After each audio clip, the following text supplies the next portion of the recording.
In other international news, hundreds of students in Kandy defied a weekend curfew imposed by the government to protest against Sri Lanka's worsening economic crisis.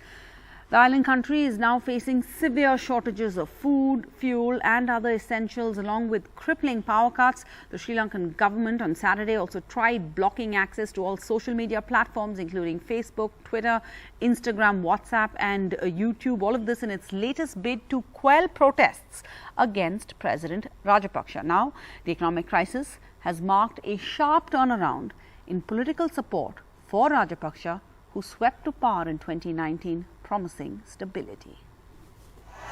Tear gas and water cannons used to disperse students protesting outside Peradeniya University, marked by sporadic protests by various groups of people in the capital city, Colombo.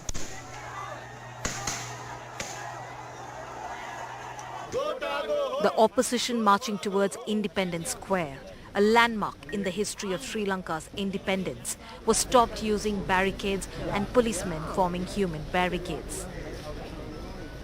They are dictatorial and authoritarian policy instruments to obstruct the voice of the people. Well, 22 million people of Sri Lanka is suffering due to the inability, incompetence and very poor rule of this government.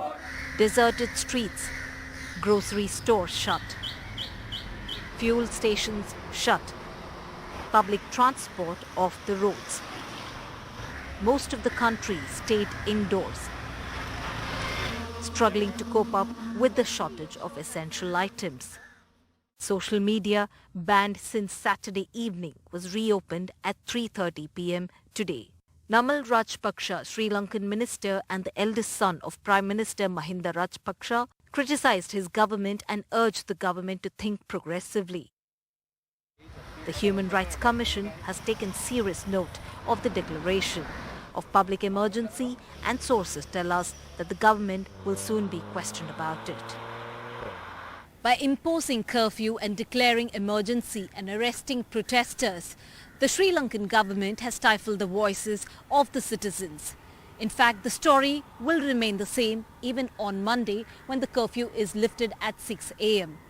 People will continue to wait in long queues outside fuel stations. In fact, they will continue to wait right outside cooking gas distribution centers, because so far the Sri Lankan government just maintains by imposing such draconian measures, while you have the tax-paying citizens waiting in the scorching heat and also struggling to buy essentials.